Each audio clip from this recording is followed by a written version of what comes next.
yaitu harapan yang disampaikan agar, ya, ini yang disampaikan oleh Pak Dharma Pongrungken itu kepada Pak Pramono, ya. Dia berharap, ya, dan berdoa agar beliau, maksud saya Pak Pram ini, kelak bisa menjadi presiden.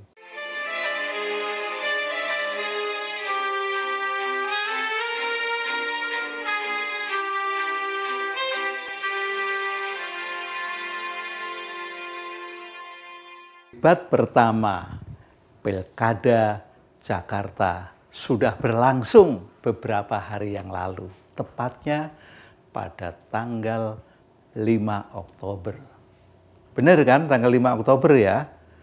Karena ini sudah berlangsung agak lama. Tapi dalam debat itu ternyata berlangsung dengan baik juga. Tidak ada serang-menyerang.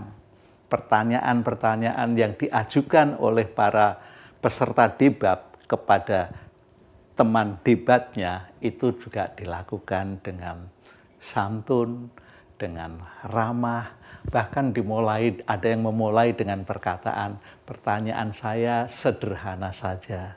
Dan setelah mengungkapkan pertanyaan yang cukup sederhana itu dijawab oleh teman debatnya, juga saya akan menjawab dengan jawaban yang sederhana. Nah, jadi debat Jakarta yang pertama ini memang berlangsung dengan baik. Tidak ada serang-menyerang seperti debat calon presiden yang lalu. Ya, ini betul-betul bagus. Bahkan ada seorang peserta debat, ya, dari peserta debat calon gubernur nomor 2 memberikan doa, memberikan harapan kepada temannya. Apa harapan yang disampaikan?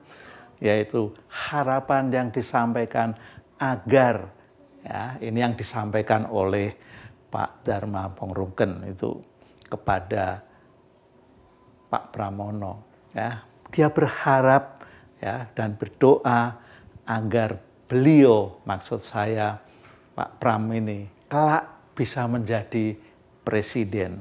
Nah, inilah yang perlu kita soroti. Mengapa sampai berkata demikian? Ya, apakah benar-benar itu dinyatakan dengan tulus? Apakah itu hanya buah bibir? Ya, apakah hanya lipstik saja, ya, untuk penghias bahwa debat itu berlangsung dengan baik? Tapi paling tidak, semua orang yang memiliki imam, apakah dia muslim, apakah dia yang lain, apa yang dikatakan sebetulnya itu merupakan doa.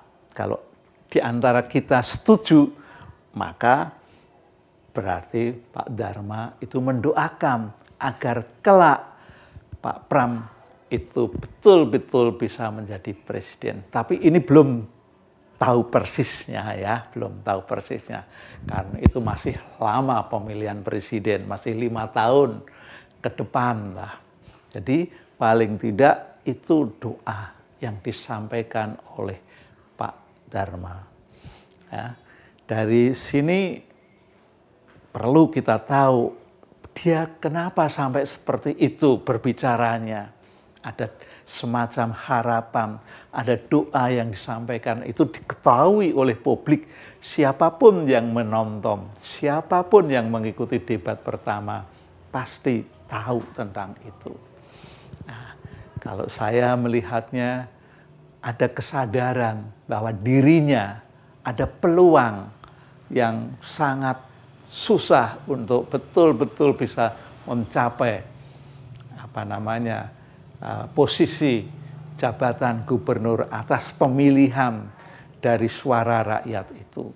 Ya, dia sadar betul dari situ, karena pada saat di pidato pertama kali pengundian nomor urut itu, dia juga menyatakan kuda hitam pada Dharma Kun ini.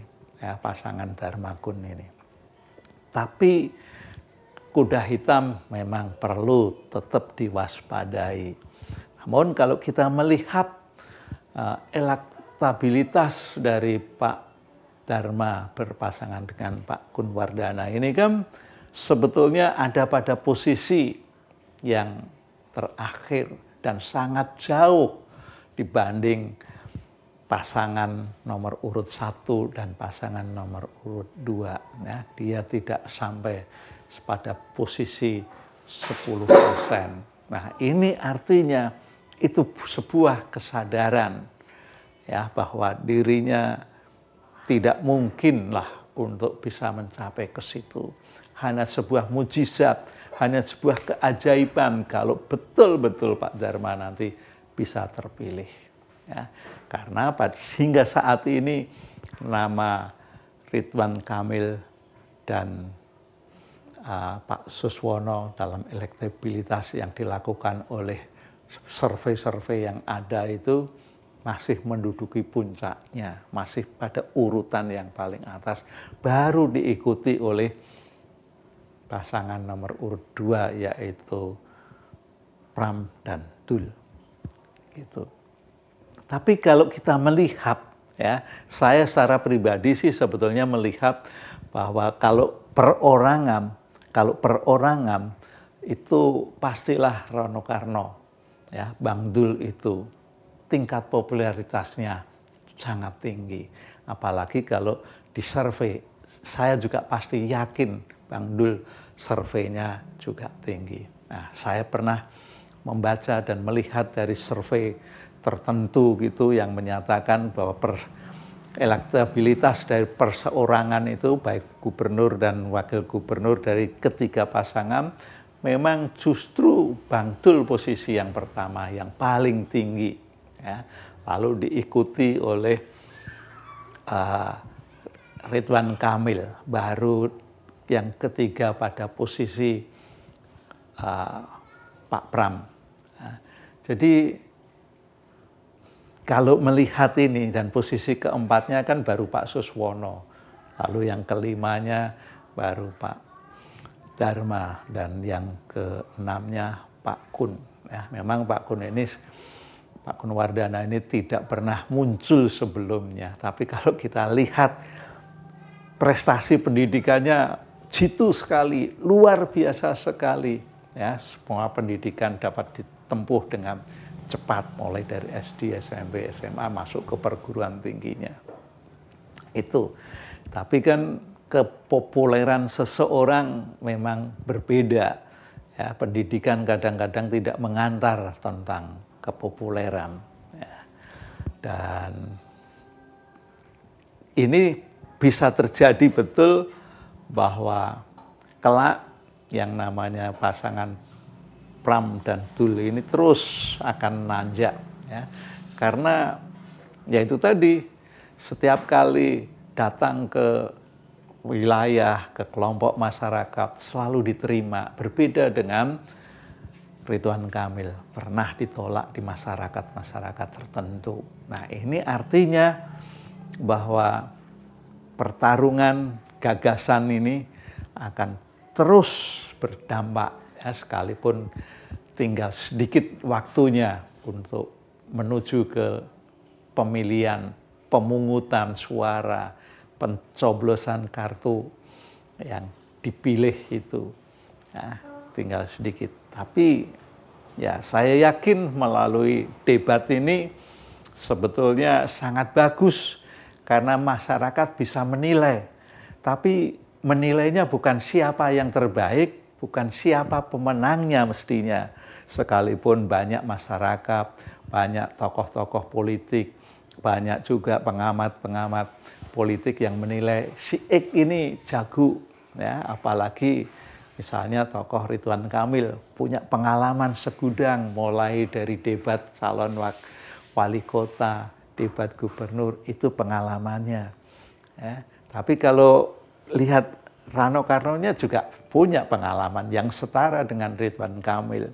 Beda lagi dengan Pak Pram, memang Pak Pram belum pernah tampil. Ya, tetapi kalau kita melihat kesantunannya, melihat ini, ya lama-lama pasangan nomor 2 ini juga akan terus merangkak. Nah, itulah yang perlu kita renungkan kembali. Yang pertama, yaitu kenapa Pak Dharma ya sampai menyatakan Pram didoakan sebagai calon presiden, bisa menjadi presiden bukan calon presiden. Ya itulah kesadaran bahwa mungkin menurut pemikiran, menurut batinnya, ya memang Pram dan Dullah yang berpeluang jadi, mungkin begitu ya, sehingga ada pernyataan kelak jadi presiden. Sekalipun Mas Pram juga tidak merespon amin gitu, tapi dia tetap konsentrasi untuk bisa mendapatkan posisi nomor 1 di Jakarta, yaitu orang yang betul-betul akan menjadi gubernur. Dan dia kan juga sudah menyatakan diri siap terjun ke masyarakat. Dan pasangan 2 ini ya memang terus berkomunikasi dengan baik untuk berkenalan, mengenalkan gagasannya, visinya, misinya. Ya, yang misinya sebetulnya semua bagus ya di dalam debat itu. Ya, tetapi saya hanya menyoroti tentang mengapa Pak Dharma sampai menyatakan Mas Pram bisa menjadi presiden ke depannya. Itu saja. Terima kasih. Sampai ketemu pada sesi yang lainnya.